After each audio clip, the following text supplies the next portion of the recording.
always there. Never surrender, your love is so relentless. You never fail to give. Your love that sets us free. We are the people of the Lord. We are the light of the world, and so that brings home to all. We are the bearer of the word. The sheriff's love to all the nations, spread His glory, all the people of the Lord.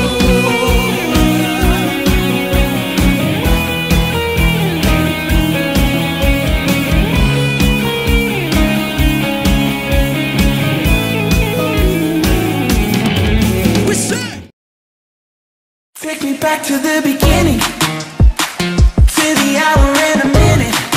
Oh, when you met me and I gave you my heart, gave you my heart. I gave you everything, and this is where it started. When I heard and when I got it. Oh, I believed and then you set me apart, set me apart.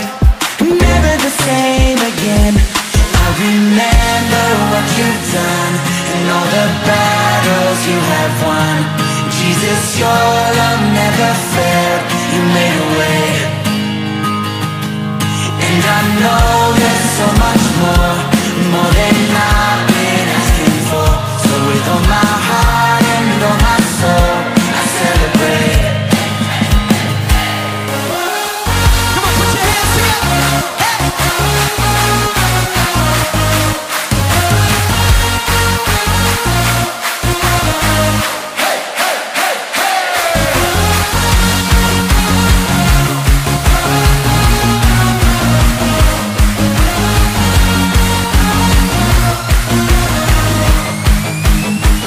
I recall and I remember when I encountered all your power.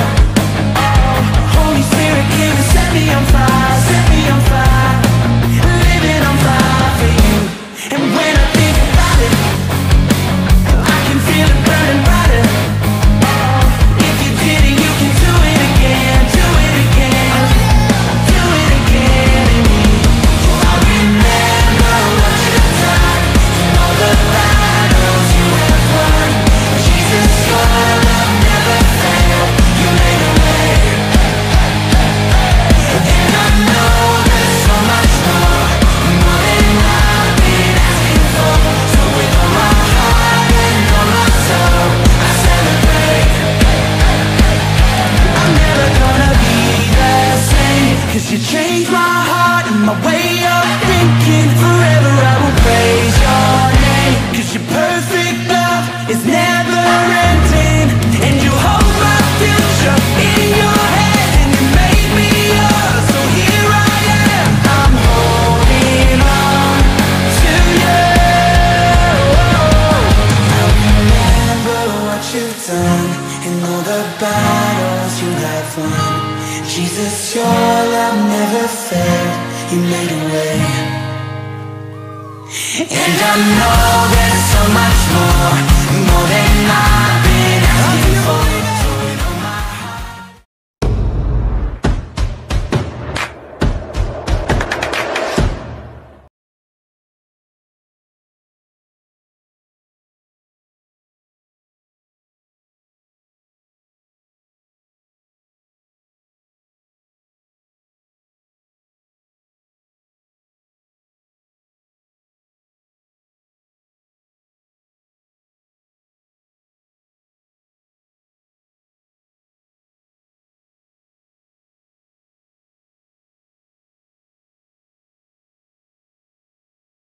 Can we shout out hallelujah? Hallelujah. Yes, Lord. Hallelujah. We praise you, God. We praise you. Magandang umaga po sa lahat, or should I say magandang tanghali sa lahat.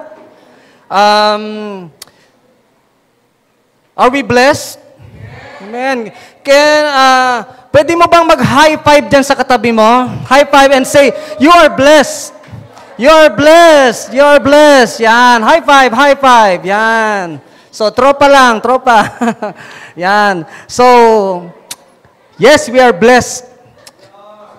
Maulan, ano? It's a very rainy day, no? At parang balita natin ay may bagyo.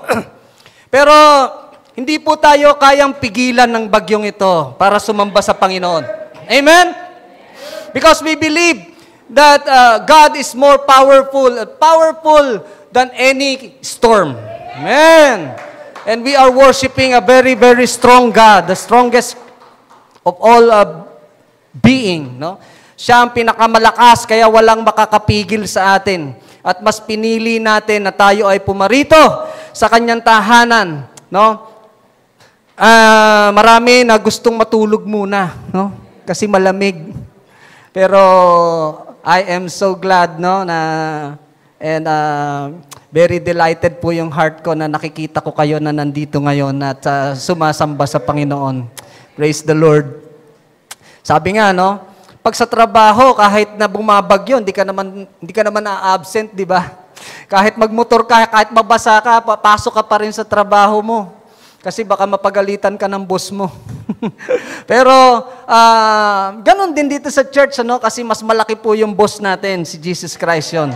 Kaya, kahit na ano pa yung bagyo na yan, kung kaya nating pumasok sa trabaho, kung kaya nating pumunta sa ating negosyo, kung muulan, mas lalo naman dito sa church, di ba? Dahil in this church, we are safe because Jesus Christ is here. Do you believe? Amen. Yan, palakpakan natin ng Panginoon. Dahil patanghali na, kayo po ba ay nakapag-breakfast na? Matanong ko lang. Nakapag-lunch na po ba yung iba? Hindi pa. Oh. So, kakain muna tayo ng Word of God ngayon. Okay lang ba yon? Amen. Now, speaking of pagkain, no? Food. Ano ba yung dish na paborito natin? Lechon ba? No? Pork? Meat? No? Chicken. Mga kids, gusto ng chicken. Vegetable. Sino vegetarian dyan? Fish. Sino mahilig sa fish? Isda. Yan. Kaisdaan tayo ngayon. Now, speaking of fish, no? Gusto ko sanang ipakita ito, no? Wow. Yan. Yan. Special yan. Sinong gusto niyan? Bili kayo, no? Sarap yan, no?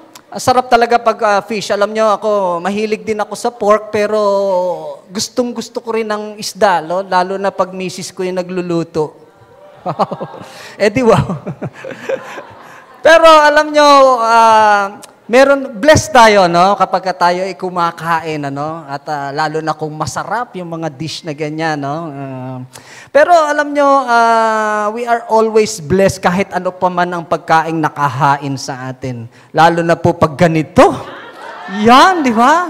Wow, sarap. Sino po ang paborito yan? Tuyo. Dried fish. Oh, ako yan. Alam nyo, lagi ko yung wini-wish sa misis ko pag almusal eh. Tuyo lang at kape. Okay na sa akin, no? Sa may kanin, may kamatis, at saka nandyan ka sa tabi ko. Yun, di ba? Praise God. Wow. Masarap na ang almusal, di ba? Now, kung tayo kumakain ng isda o ng fish, have we ever thought, paano ba nakarating yung fish dyan sa table natin? Siyempre, binili mo, di ba? Binili mo sa isda, no? Or pumunta ka sa talipapa, pumunta ka sa palengke, binili mo doon, sa palengke, sa store. Yung iba sa inyo sa supermarket, wow. Pero naisip ba natin na bago makarating yan sa palengke o doon sa nagtitinda ng isda, sino ang person behind para makarating yung isda doon sa tindahan ng isda? Yan. Sino nagsasabing fisherman? Yan, fisherman. No? Mga mangingisda. Ang mga magigiting na mangingisda. Tayo, sarap na sarap lang tayong kumain ng isda, no? Pero alam nyo ba na dugo at pawis ng mga fisherman ang ginugugol para tayo ay makakain ng masarap na ulam na yan? Ng isda, no? Gigising sila ng hating gabi o madaling araw, papalaot sila sa dagat. Minsan, masama pa mang panahon, katulad ngayon, aabutan ng malalakas na alon, bagyo. They are risking their lives, para sa mga mahal nila sa buhay because they earn a living through fishing. Kaya alam nyo, saludo ako sa mga mangingisda. Nagtanong-tanong ako kung paano ba the best time, o paano ang paraan para makahuli ng maraming isda. May nakapagsabi sa akin na maganda daw to sa gabi gawin. Sino po ba dito? Matanong ko lang. Sino dito ang may experience sa fishing? Wala ba? Wow! Si sister. Wow! I think tilapia yan or bangus, Pero pag sa dagat, meron ba? Pero nagtanong-tanong ako, sabi nila, the best time para mangisda ka at makahuli ka ng maraming isda is sa gabi. Tama ba yun? Dahil madilim, naglalabasan daw yung mga fish at lalo na daw pagka yung buwan ay maliwanag. At calm yung dagat. Yan yung the best time or madaling araw. Very, very early in the morning, it's the best time to catch fish. Yan. Now, bakit ko ba nasasabi ito, Bakit ba natin pinapag-usapan ng about fish and fishermen? I will tell you a story about fishermen. About fishermen. Comes from the Bible. This is a story on how a fisherman turned into fisher of men. A fisherman catching fish, he is turned into a fisher of men catching men. This is when Jesus caught them. This is when Jesus caught them. This is an amazing encounter with the Lord. Now, I want to read a Bible passage to you. Comes from the book of Luke, chapter 5, verse 1 to 11. Pero mag-start muna tayo sa verses 1 to 2. It says here, one day, as Jesus was standing by the lake of Gennesaret, the people were crowding. They were crowding around him and listening to the word of God. When Jesus comes to anywhere, there is a crowd. There is a crowd. Talagang kahit saan magpunta si Jesus Christ, the crowd comes. At siya ay pinagkakaguluhan. And when he saw at the water edge, two boats left there by the fishermen who were washing their nets. Dumating si Jesus Christ, and he saw two boats, na naando na, nakapark na, nakadaong na doon sa tabing dagat. And they are fishermen, na nagwawash na ng nets nila. Ibig sabihin, tapos na yung magdamag nilang trabaho. Siguro handa na silang umuwi. And now, Jesus, he got into one of the boats. The one belonging to Simon. And Simon is known as also Peter. And asked him to put out a little from the shore. Then he sat down and taught the people from the boat. Si Jesus Christ nandun siya para mag-preach. Para magsalita ng Word of God. To teach. At sabi ko nga, there is a big crowd, Kahit naman saan magpunta si Jesus Christ, laging may big crowd. So, maaaring kulang yung space doon sa pampang, doon sa seashore. Kaya he ordered Peter to, To move the boat, Ilayo-layo mo pa yan, Sabi niya siguro, ilayo-layo mo na yung boat mo, Dinala ng konti doon sa dagat. And he sat down and taught the people from the boat. Wow, Umupo na lang siya doon, basta sa boat. Yan. Gagawin ba natin yan? No? Punta ka dun sa parking lot, upo ka na lang dun sa kotse, kahit kanino dun, okay lang ba yun? Yan. So, ganun ang ginawa ni Jesus Christ. He sat down on the boat, and then, nagturo siya sa mga tao na nandun na gustong makinig ng salita ng Diyos. And when he had finished speaking, he said to Simon, "Put out into deep water, and let down the nets for a catch." Simon answered, "Master, we've worked hard all night and haven't caught anything." Haven't caught anything. Wala. But because you say so, I will let down the nets. Now, tapos na ang trabaho nila Peter. Wala silang nahuli. Pero, there came Jesus Christ. At sasabihin sa kanila, pumunta ka doon sa malalim na parte ng dagat. At ilaglag mo ang lambat ninyo. Para sa akin, siguro, ano ba to? Alam ko naman na wala akong nahuli, magdamag. Kaya nga sabi niya di ba? Magdamag na kami, Lord, pero wala naman kaming huli. But, because you say so, dahil sinabi mo, sige, gagawin ko. And now, when they had done so, ginawa nga niya, they caught such a large number of fish that their nets began to break. So they signaled their partners in the other boat to come and help them. And they came and filled both boats so full that they began to sink. Sabi nila, Brad, dali kayo. No? Hindi na namin kaya itong isda. Punong-puno yung nets namin. Wow, grabe, di ba? Grabe. So, akala ko ba walang huli? Bakit nung sinabi ni Jesus Christ, sige, pumalaot ulit kayo? No? Pero maganda dito, sumunod pa rin si Peter kahit alam niya na imposible yung gagawin niya. Now, this is what they had. No? Pinagpala sila ng napakaraming isda. And when Simon Peter saw this, he fell at Jesus' knees and said, "Go away from me, Lord. I am a sinful man."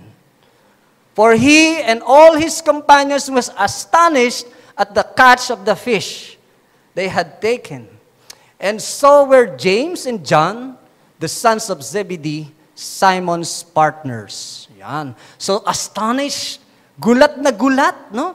Sino ba naman ang hindi magugulat? Alam mo nga na walang fish. Tama? Tapos, biglang sasabihin ni Jesus Christ, "Let down your nets." Out of nowhere, out of nothing, let down your nets. And after that, ito, sandamakmak na dagat, na isda sa dagat ang nahuli. Sino ba naman ang hindi magugulat? No? Even siguro pwede nating i-post sa Facebook yung mga ganito, di ba? Now, then Jesus said to Simon, "Don't be afraid, for now you will fish for people." So they pulled their boats up on shore, left everything, and follow him. Wow, no? Jesus said to Simon, "Don't be afraid. Don't be afraid. Huwag kang matakot. Sige lang. Gawin mo yung sinasabi ko sa'yo. Gawin mo yung sinasabi ko sa'yo." Kaya, nung narinig ito ni Peter, ang sabi niya, iwan na lang natin itong mga bangka. Sumunod tayo kay Jesus Christ. They left everything and followed Jesus Christ. Pwede rin natin gawin yan ngayon. No? Ang mga mahalaga sa atin ay pansamantala lang. But what is important is we follow Jesus Christ. We walk with Him. And the title for today is There's a Catch. There's a catch. Let us pray.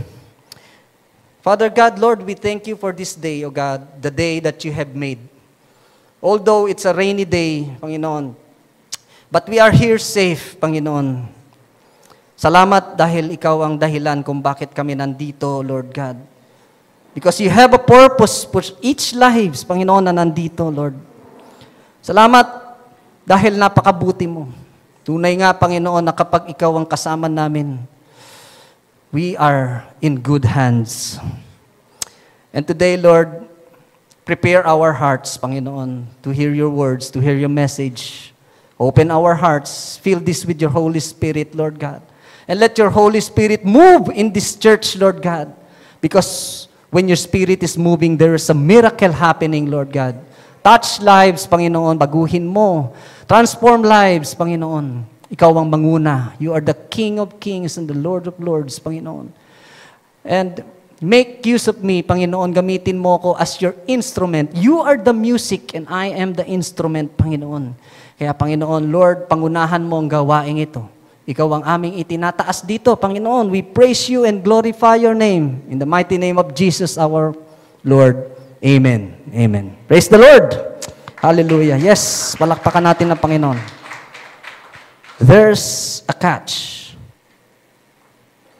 Now, fisherman catches fish. Sila ang humuhuli ng isda. But Jesus catches souls. Amen? Fisherman catches fish. Jesus catches souls. At nakita natin na sila Pedro ay professional fisherman. Siguro, sabi ni Peter, alam kong ginagawa ko. Ilang taon na akong mangingisda. Professional to. Di ba? Pwede niya sabihin ganon. Alam ko ang ginagawa ko. Alam ko ang galawan ng isda sa dagat. Ikaw, Jesus, ay preacher. No? Or you are even a carpenter. Ano ang nalalaman mo sa isda o sa pangingisda? Kami ay nanguhuli ng isda. Pero si Jesus Christ kasi, He catches souls. No? At si Jesus Christ ang may likha ng dagat. Ang Panginoon, Diyos, ang may likha ng dagat at mga isda. Kaya hindi imposible na alam niya kung may isda ba sa dagat o wala. At alam niya kung kailan ka pagpapalain at kung kailan hindi. Nandun si Peter sa lugar ng frustration nang dumating si Jesus Christ.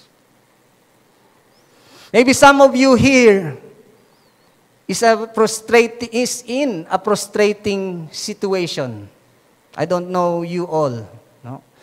Pero maaaring yung iba sa inyo ay frustrated ngayon or in a desperate situation. Pero alam niyo ba, when you encounter Jesus Christ, pag dumating si Jesus Christ sa buhay ninyo, kaya niyang baguhin ang buhay mo. Kaya niyang alisin yung frustration sa puso mo. Just like what happened to Peter. Right? That moment, he is frustrated. He is desperate. No? Wala akong ipapakain ngayon sa pamilya ko. Wala kaming huli. Siguro mamaya na lang ulit gabi, lalabas ulit ako. Pero doon sa desperate and frustrating situation ni Peter, doon dumating si Jesus Christ.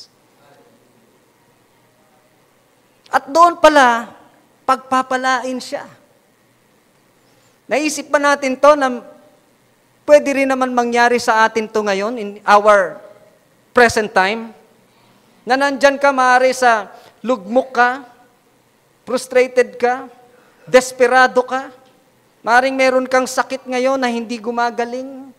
Maaring meron kang problema na hanggang ngayon ay hindi pa nasosolve. Maaring mayroong bigat dyan sa loob mo na hanggang ngayon ay daladala mo pa rin. Pero hindi mo ba alam na pag dumating si Jesus Christ, mapapawi lahat yan. Mababago buhay mo. Just like what happened to Peter and the other disciples. Amen? And now, the title is, There's a Catch. There's a catch. Kapag dumating si Kristo sa buhay mo, no? He will come to you in an unexpected moment. Minsan dadating siya ng bigla-bigla na lang sa buhay mo. Baka umiiyak ka sa mga sandaling ito, tapos mamaya may kakatok sa'yo. May blessing palang dala. No? And when Jesus comes to your life, He will catch you. Kaya ang keyword natin for today is catch. Say it, catch. Yan, catch. Amen. So now remember this. Ito po yung ating acronym sa catch. Catch is when Jesus caught you, Christ will be the center of your life. Is Jesus center of your life? Amen. Is Jesus the center of your life? Yan ang tanong sa ating lahat. Kung sinasabi mo na si Jesus Christ ay sentro ng buhay mo, if Christ is the center of your life, it means the Lord is your priority. Priority mo ba si Lord, kapatid? Amen. Kaya mo bang ipagpalit ang laksa-laksang pera para lang kay Jesus Christ? Kaya mo bang ipagpalit ang buhay mo para kay Jesus Christ? Minsan yan ang mahirap, ano? Paano natin sasabihin totoong priority mo ang Diyos sa buhay mo? Kung ikaw ay nabubuhay sa karangyaan, no? At kailangan mo ng material na bagay. At para ma-achieve mo ang material na bagay, ang pera, kailangan mong umubos ng maraming panahon at oras. Gagawin mo lahat ito. Pero kung minsan, dahil sa sobrang kabisihan natin, sa trabaho, sa negosyo, sa kung ano-anong bagay sa mundong ito, nasa-set aside natin ang Panginoon. Kaya minsan sasabihin mo, priority ko pa nga ba si Lord? Priority ko pa ba siya? Minsan mag-i-invite sa'yo, may mag-i-invite sa'yo na sasabihin mo, come to the church. Sasabihin, sige, pag may time ako. May naka-encounter na ba kayong ganon? Sige, pag may time ako. Punta ka naman, invite kita sa midweek. Midweek lang yan. Tignan ko, busy kasi ako eh. Busy. No? Dami akong gagawin eh. Siguro, some other time, invite mo ulit ako. Pag busy ako, sorry. No? Priority mo ba nga si Lord? Kaya nga kanina sabi ko, no, masama ang panahon. Pero pumarito kayo, pero alam nyo yung iba, no, excuse na lang yung ulan. No? Bakit pagpapunta ka ng trabaho? Kahit signal number 3 pa yan, di ba wala naman suspension sa trabaho? Pupunta ka pa rin. Kahit nakamotor ka, kahit basang-basa ka na, hindi, papasok ako. Pasok ako. Kikita ako doon ng pera eh. Tama? Hindi, magne-negosyo pa rin ako. Bakit? Kasi pag linggo, maraming customer. Hindi mo na ako magsisimba, Lord, ha? Alam mo yan. Di ba? Minsan nakapokus kasi tayo sa blessing. Na-out of focus tayo sa blesser. Amen? Blessing, out of focus sa blesser. Sino ba nagbe-bless sa'yo? Bakit ka ba may trabaho? Bakit ka ba may negosyo? Bakit ka ba malakas? Di ba nagbe-bless niya si Lord? Bakit minsan nalilis priority mo siya? Tama? Yan naman saklap minsan, ano? And when Christ is the center of your life, Jesus give direction to your life. Will you let Jesus Christ direct your life? Hayaan mo ba na si Jesus Christ ang magbigay sa inyo ng direksyon? Di ba sabi nga sa Proverbs, trust in the Lord with all your heart, do not lean on your own understanding. In all your ways, acknowledge Him, and He will direct your path. Di ba? So, Sino ang magdadirect ng tama sa buhay mo, kundi si Jesus Christ? Amen? Yun ang sentro si Jesus Christ. Yun ang living a Christ-centered life. Kaya nga sabi dyan sa Luke chapter 5 verse 11, so they pulled their boats up on the shore and left everything and followed Him. Yung mga boat na yan, importante yan kila Peter. Yan ang kinabubuhay nila eh. But they left and followed Jesus Christ and make Jesus Christ the center of their lives. Hallelujah. And now, the next is letter A, acknowledge the presence of God's power. Wow! Ina-acknowledge ba natin ang kapangyarihan ng Diyos? We can see in this story how God's power moved in the lives of Peter and the others. Pwede mo siyang i-post sa Facebook ng ganito. Kausapin mo si Jesus Christ, sabi mo, gulatin mo sila. Yung sinabi ni Pedro na wala silang mahuli, pero dahil sa salita mo, libu-libong isda ang nahuli nila. Di ba? Di ba trending sa Facebook yan, yung gulatin mo sila? Mga kabataan, di ba? Eh ngayon, si Jesus Christ ang nanggulat sa kanila. Oh. Grabe, no? Totoo naman eh. Ikaw kaya, no? Alam mong wala namang isda, magdamag ka na nga doon, nagpuyat ka pa, wala ka pang tulog. Tapos sabihin ni Jesus Christ, meron eh, huli ngayon. Sige, gagawin mo ba? No? Kaya nung nakahuli sila, nakko, punong-puno yung boat nila at nagulat talaga sila. They were astonished. And God performs miracle in the midst of your frustration. No? Kahit pala nandyan ka sa frustration mo, God performs miracle. Wow, di ba? Kung kailan kayong parang frustrated, wala nang mangyayari, no, doon magmimilagro ang Diyos sa'yo. Doon siya gagawa ng himala sa buhay mo. Sabi nga dyan sa Luke 5:6-7, Simon answered, Master, I highlighted this, we've worked hard all night and haven't caught anything. Di ba? Pero sabi ni Jesus Christ, di ba? They lay down your nets. Kaya sabi niya, when they had done so, ano nangyari? Naghimala ang Diyos. They caught such a large number of fish. Di ba? Work all night. Buong magdamag. Wala kaming tulog. Nagtrabaho kami. Pero walang nangyari. Pero sinabi mo kasi, kaya kami nakahuli ng biyaya, sobra-sobra pa. Sobra-sobra pa. Ganyan mag-bless ang Panginoon. Sabi nga ni Stephen Furtick, Pastor Stephen Furtick, one of his quotes, sometimes things don't work out the first time, so that you learn to lean on God the next time. Di ba? First time, maaari frustrated ka. First time, maaari it don't work. Maaring bigo ka sa umpisa. Bakit? May dahilan si Lord. May reason si Lord so that you will learn to lean on God the next time. Kaya minsan pala ganun.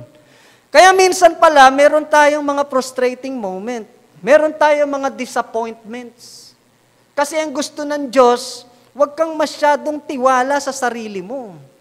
Sinasabi ng Diyos sa iyo ngayon, sa akin ka magtiwala. So the next time, hindi ka na mabibigo. Dahil kay Lord, walang kabiguan. Amen? Praise the Lord. Kay Lord, lagi kang panalo. You are winner, no? Kapag ka nag-lean ka sa Panginoon. And next letter is T. Trust and obey God. Trust and obey God. God is merciful to those who trust and obey Him. Do you believe that? Amen.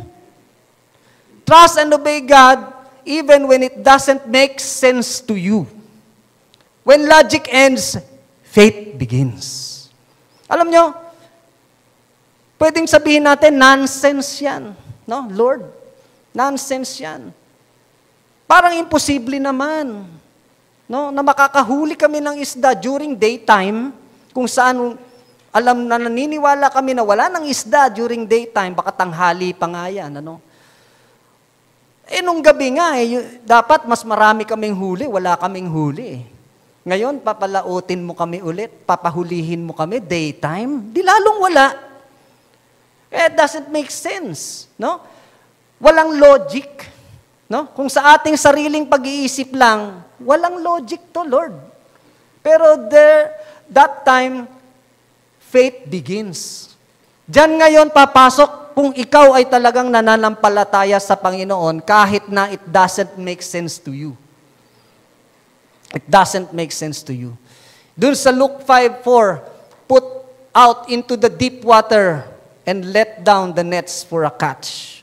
Inutos ng Panginoon, sige, pumunta kayo sa malalim, ilaglag mo doon ang iyong lambat. No?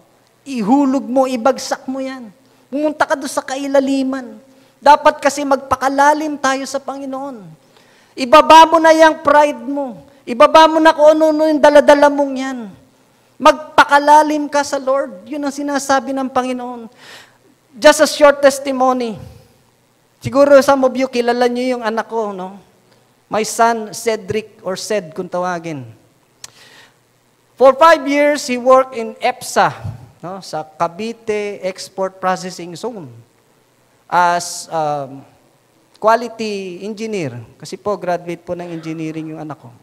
Pero dahil doon sa EPSA, nagtitiis siya, 5 years, maliit po ang sweldo, no? Maliit ang sweldo. Sino po ba nag-EPSA dito? Meron ba dito nagtatrabaho sa EPSA? Wala. Ako po, nung kabataan ko pa, nagtrabaho po ako doon. Totoo po naman na may sweldo naman, okay naman. Kaya lang hindi siya ganon, minsan hindi commensurate, no, doon sa kanyang profession as an engineer. Pero nagtitiis siya, and then gusto niya nang mag-apply for several years, nag-a-apply siya, pero minsan, ganun din, maliit din daw ang sweldo. Tapos, yung iba naman, hindi siya nakakapasa, no? Minsan, may mga hindrances, no? Kung bakit hindi siya nagtutuloy. Ngayon, sabi ko sa kanya, advice ko sa kanya, trust in the Lord. No? Kung ano yung hinihiling mo sa kanya, magtiwala ka, isang araw, ibibigay niya yan sa'yo. So nagtiis siya, trabaho, mabot ng 5 taon, no? Pero apply pa rin siya ng apply. He obeyed God, no? Kahit na siya ay busy sa trabaho, sige pa rin siya sa pagmi-ministry. Minsan nga, nagpipreach pa siya dito kapag ka-midweek.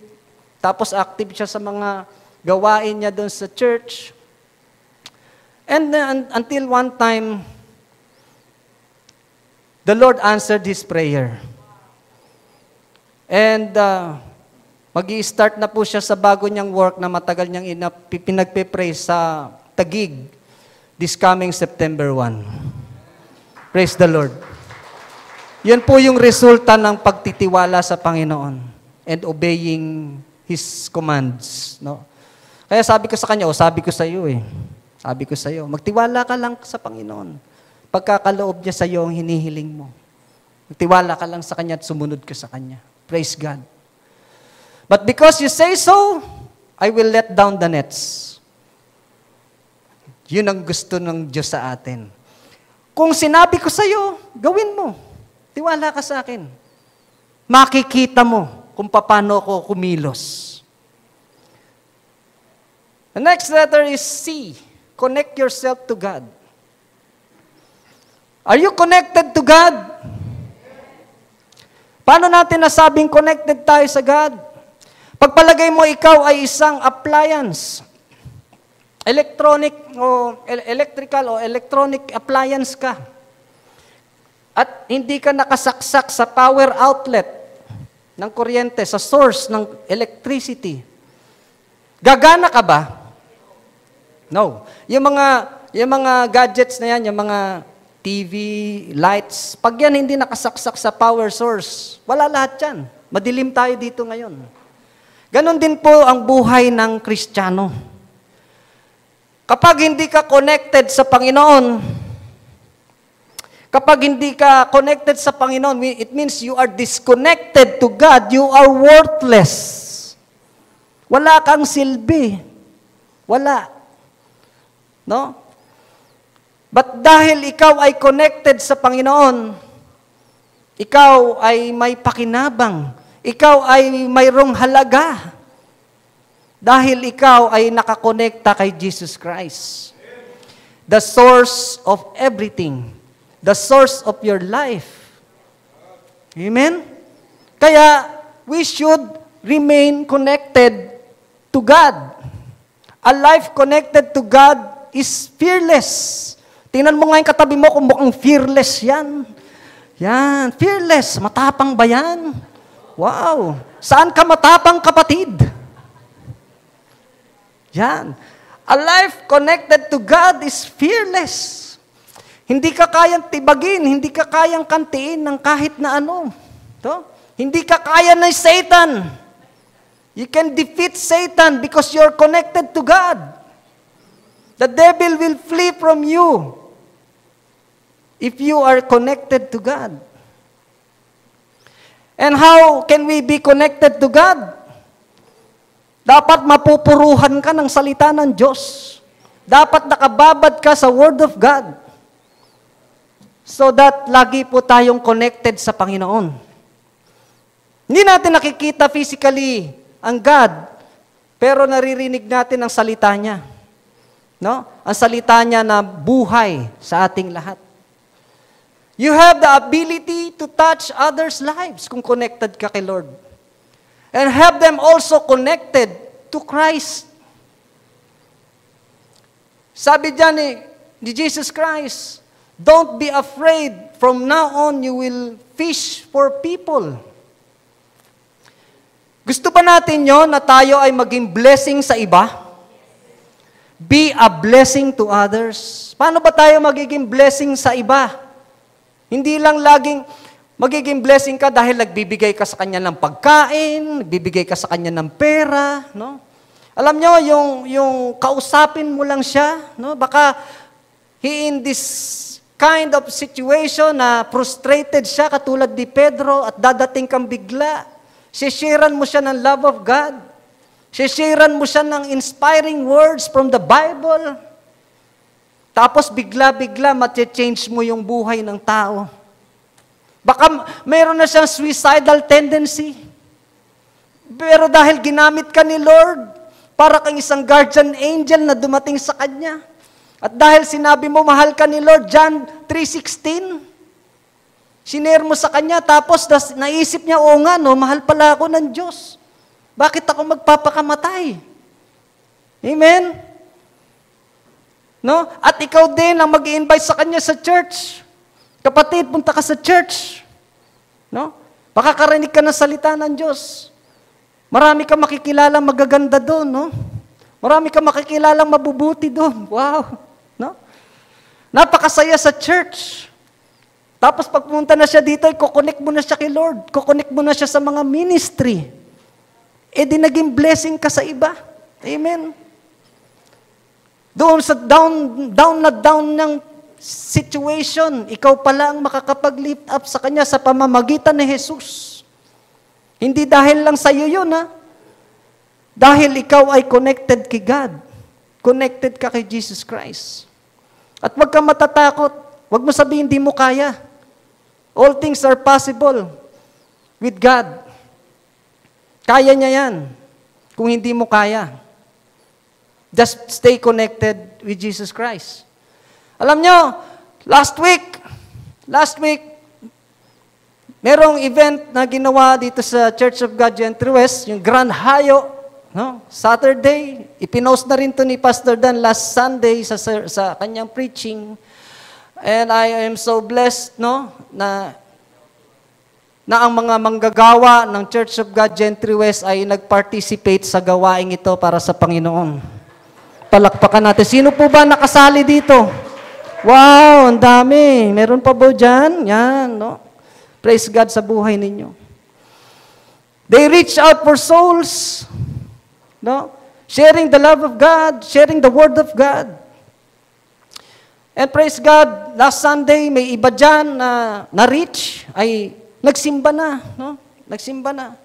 And prayerfully, magpatuloy sana sila, no? Na to go to church and be connected with God. No? Katulad ninyo. At nawa ay magamit pa ang mga buhay ninyo natin, no? To reach more souls. To reach more lost souls. To catch men.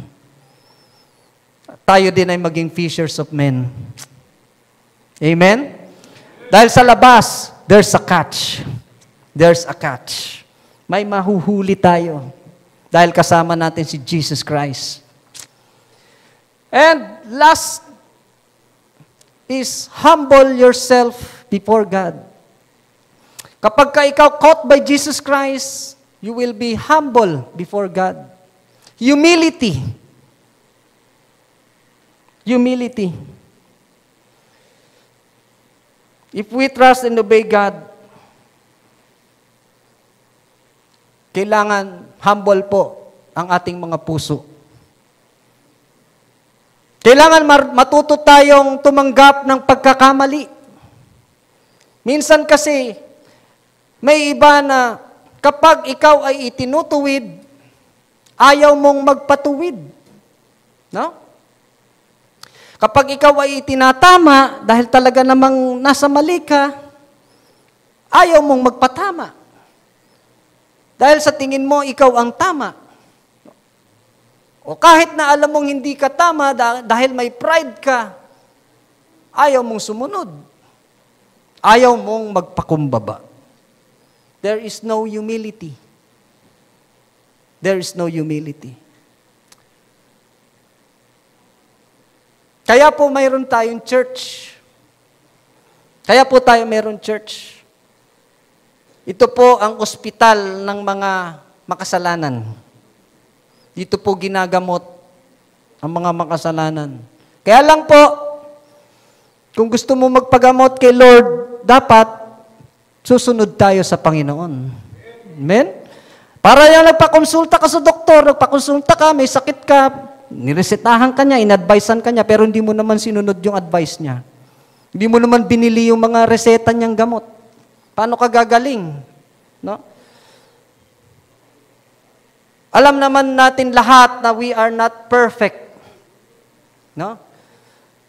Ako, as a pastor, alam ko na hindi ko kayang mag-preach dito. Hindi ko to kaya without God. That's why I always pray to God, Lord, I am nothing. Sana, Lord, Ikaw ang makita, Ikaw ang magsalita, Ikaw ang tumayo sa harapan at ako ay itago mo lamang sa likod mo. Dahil po ang bida dito, ang itinataas natin dito, ay walang iba kung hindi ang ating Panginoong Jesus. Kung hindi ang Panginoon nating Jesus. We are nothing without God. And let us accept that, na siya lamang ang makapangyarihan sa lahat. He is the Lord of Lords, the King of Kings, and the Almighty God.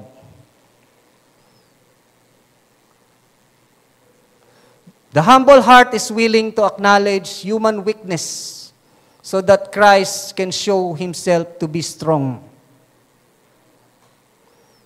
No, sa kahinaan natin, human weakness so that Christ can show Himself to be strong.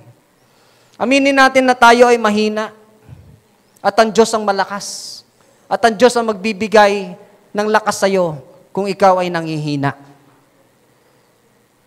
When Simon Peter saw this, he fell at Jesus' knees and said, "Go away from me, Lord. I am a sinful man."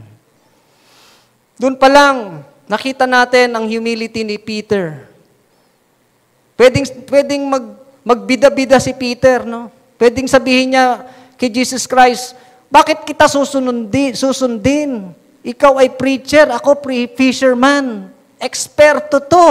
Alam ko ang dapat kong gawin. Pero nung sinabi ni Jesus Christ na laglag mo ang net mo, sumunod siya. Kaya napahiya si Peter. At sinabi niya, "Go away from me, Lord. I am a sinful man. Hindi ako nagtiwala sa iyo. Ikaw nga yung Misaya na hinihintay namin noon pa. Ikaw pala yun. At kung alam mo na may isda dyan sa sandaling yan, mas lalong alam mo na meron akong kasalanan. Hindi ko nakikita ng aking mata na may mga isda pala doon, pero ikaw nakita mo." Di ba? Ibig sabihin, nakikita rin ni Jesus kung ano yung tunay na pagkatao ni Peter. Yung mga kasalanan niya, alam pala ni Jesus Christ yun, kaya siya nahihiya. Kaya sabi niya, "Go away from me, Lord. Hindi ako karapat-dapat sa'yo. I am not worthy. I am a sinful man." Pagpapakumbaba ang sinabi ni Peter, ang ginawa ni Peter. He humbled himself before the Lord. I cannot do this, but the Lord can. I cannot do miracle, but the Lord can. Remember this, God opposes the proud, but shows favor to the humble. Yan po ang sinasabi sa 1 Peter 5:5. Kung naging proud masyado si Peter, maring hindi siya nakatanggap ng favor kay Lord. But Peter humbled himself before Jesus Christ. Kaya yung favor ibinigay sa kanya.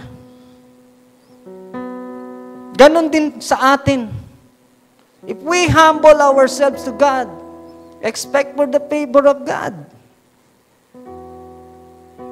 He shows favor to the humble. And I believe na marami sa atin ngayon ay tumatanggap ng favor from God. At yun ay isang bagay na dapat natin ipagtiwala sa Kanya, ipagpasalamat sa Kanya. At maniwala tayo na ang Diyos ay nagbibigay ng pabor sa mga nagtitiwala sa Kanya, sa mga sumusunod sa Kanya, at nagpapakumbaba sa Kanya. Hallelujah! Praise God. And what did Peter and the others do?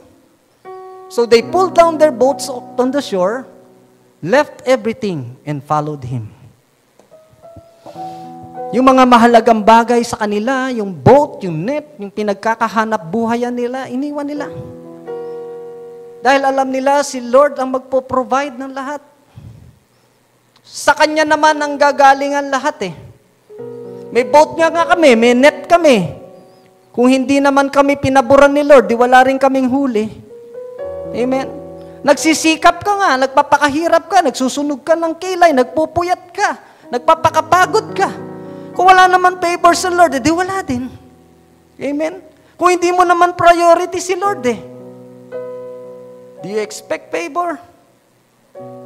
Kung mas mahalaga sa iyo ang pera, trabaho ka ng trabaho, meron ka ng business na to, meron ka pang isa, meron ka pang trabaho ganito, hindi pa ako kontento, teka muna, papalitan ko tong kotse ko, luma na to, bibili pa ako, ang bahay ko, parang gusto ko, 5th floor, 6th floor, no? Trabaho ko ng trabaho. Tapos wala ka ng oras kay Lord. Hindi ka na nagde-devotion ko, Lord. Hindi ka na nagbabasa ng Word of God. Hindi ka na rin nagsisimba. Amen? Is Jesus Christ really the center of your life? Is Jesus Christ your priority? O mas priority mo ang kamunduhan? Ang mga material na bagay? No? Siguro okay yan. May trabaho ka, you're blessed. Pero think about the blesser. Kaya ka merong blessing. Amen. At if you are blessed, so blessed, tignan, look at others. Baka mas mahirap ang dinadaanan nila kaysa sa'yo. No? Masyado ka maraming reklamo, masyado ka maraming hinahanap. Pero yung iba, kita mo, mas mahirap pa pala sa'yo. Kaya minsan hindi mo napapansin, oo nga pala, no? Mas blessed pala ako. Masyado ako nagtitiwala sa sarili ko.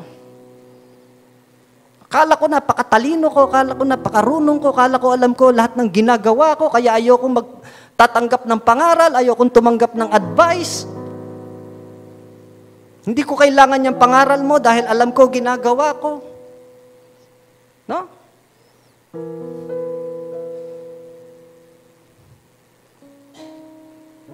Humble yourselves before God. Trust and obey God. Yun ang gusto ng Panginoon sa atin. Everything we have is a result of God's favor following our obedience. If you follow Jesus, favor follows. Wow, gusto niyo ba yon? If you follow Jesus, favor follows. Kung sumusunod pala tayo sa Panginoon, kung tayo ay lumalakad ng gusto natin, kasama natin si Jesus, and let Jesus Christ direct your path sa tama, favor will also follow you. Favor will also follow you. And that favor comes only from one provider, and that is God. Amen? Amen. Praise the Lord. Praise God. And if we only trust and obey God, Jesus surely will catch you. There's a catch. There's a catch. Purihin ang Diyos. Hallelujah. Can I invite everyone to stand? Hallelujah. Praise God. Praise the Lord. Praise Jesus Christ. Glory to God. Glory to God. Hallelujah. Mga kapatid, maybe some of you here is in a desperate situation. Maybe some of you here is frustrated, full of problem, full of trouble, sick and in pain, physically, emotionally, spiritually. But Jesus is now catching you. Para tayong mga isda sa dagat na ibinababa ng Diyos ang kanyang lambat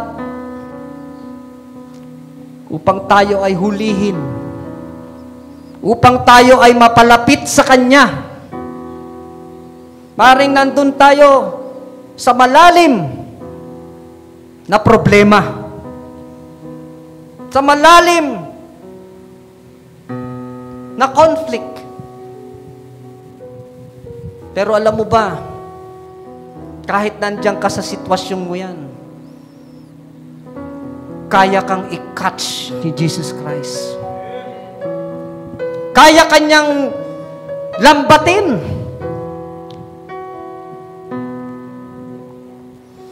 Dahil ganun ka kamahal ng Diyos. Dahil ganun ka kahalaga sa Panginoon. Dahil ganun ka kalapit sa puso ng Panginoon. And what should we do? Just trust and obey God that He can do miracles in your life. He can perform miracles in your life. Purihin ang Diyos. Hallelujah. Hallelujah. Now, as the praise and worship sings this song, as we sing also, kung ikaw ay nandyan sa sitwasyon na desperate, parang walang pag-asa, hopeless, helpless, weak,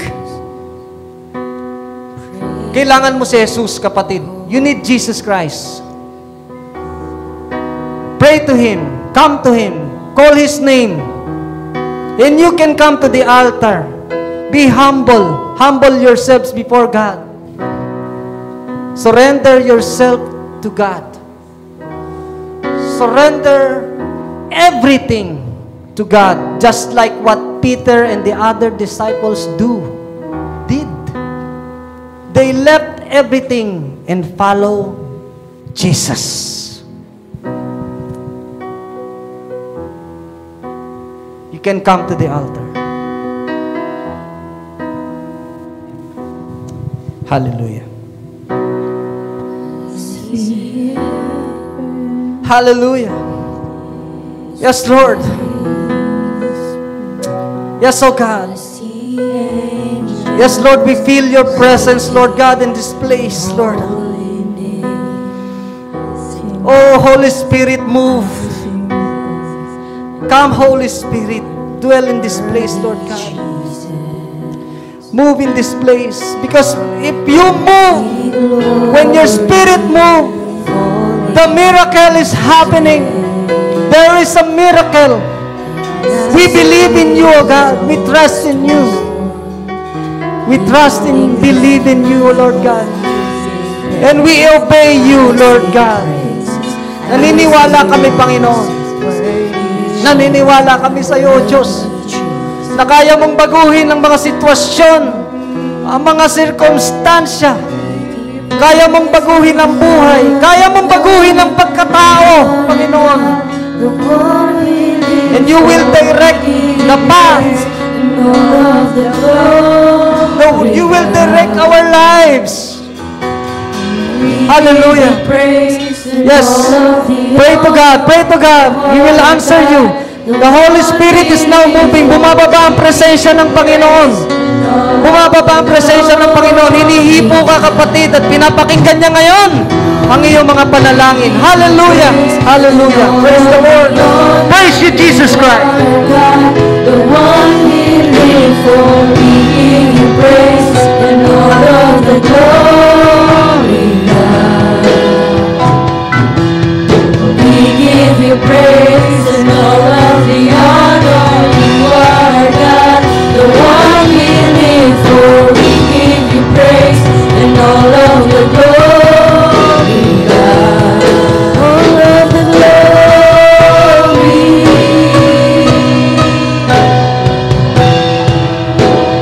All of the glory.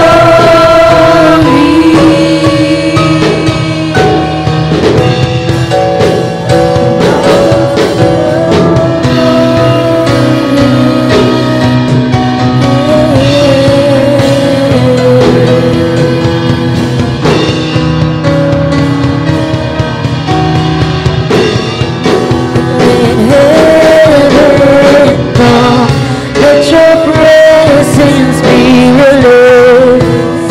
Let heaven come. Let your angels be released. And let heaven come. We will worship at your feet. And let heaven come. We will praise we wanna make. And let heaven come. Let your presence fill this place. Let heaven come. Let your angels be released. And let heaven come. We will worship at your feet. And let heaven come. Face to face we wanna be. Let heaven come.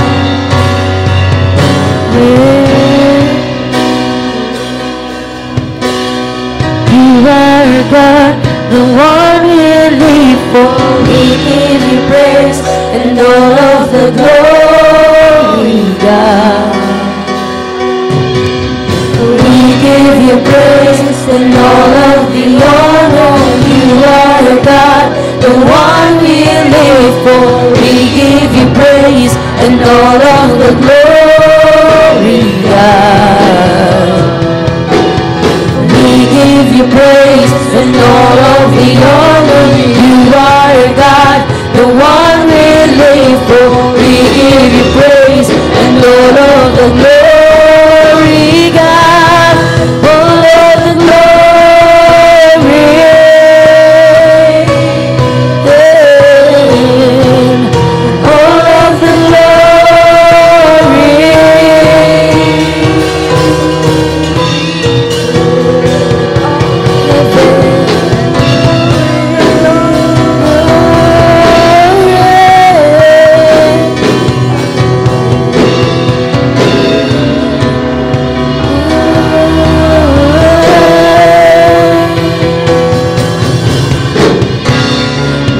your presence fill this place.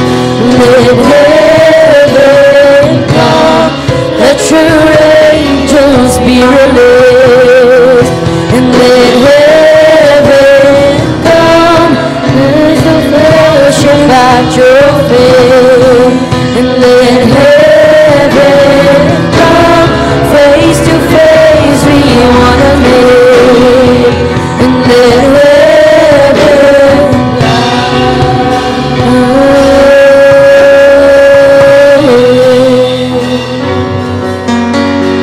we give you praise and all of the honor. You are our God, the one we live for. We give you praise and all of the glory, God. Yes, Lord, we give you praise. We give you praise. Yes, Lord, we give you praise and honor. And all of the glory, God. Yes, Lord, we give you praise.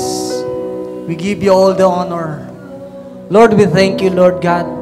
We believe in your miracle, Panginoon. Panginoon, napakarami mong himala na ginawa, Panginoon. You fed 5,000 men. You turned water into wine. Ang walang huli na mga mangingisda, ikaw ang nagpuno ng kanilang bangka upang mapuno ito ng isda, Panginoon. Kaya, Panginoon, I believe also, Lord God, na ang mga buhay namin ay kaya mo ring pagpalain, Panginoon. Kaya mong ibuhos ang pagpapala, Panginoon. And you will do miracles in our lives, Panginoon. In our desperate, in our very frustrating situation, Panginoon, Lord, ikaw lamang ang aming kailangan, Panginoon. Hindi namin kaya, Panginoon, ng mga ito, Panginoon. But we believe in a God who can do miracle. We believe in an almighty God na ikaw ang gagawa ng lahat para sa amin, Panginoon. Ikaw ang tatalo sa aming mga kalaban, Panginoon. Yes, Lord. Thank you, God. Thank you, God. Thank you for your love, Panginoon. Salamat, Panginoon, sa lahat ng mga ginagawa mo. And even sa lahat ng mga mayroon kami na nagsimula sa iyo, na nagmula sa iyo. Sa lahat ng mga kinaloob mo sa amin, Panginoon, Lord God. Everything that we have, Lord God, comes from you, comes from the heaven above. Salamat sa lahat ng gift mo, Panginoon. That is why, Lord, you deserve to be blessed also, Lord God. We want to bless you, Panginoon. Kaya tinataas din namin sa iyo, Panginoon, ang mga pagpapalang ito. Itong mga pagpapalang ito na ibinabalik din namin sa iyo, Panginoon, through our tithes and offerings, Lord God. We cannot have this kung hindi mo ito favor sa amin, Panginoon. Kaya nawa, Panginoon, ang aming mga alay, Panginoon, ay magamit pa for the furtherance of your kingdom in this world, Panginoon. Salamat sa iyong kindness, salamat sa iyong goodness. Thank you for your love, Lord God. And we believe, Lord God, na kailanman, Panginoon, ay hindi mo kami pababayaan at hindi mo kami iiwanan. We thank you, Lord. We thank you, God. We praise you. In Jesus' name, amen and amen. Giving is part of worshiping. To all who desire to give, you may give your tithes and offering through online bank transaction. Details are provided below.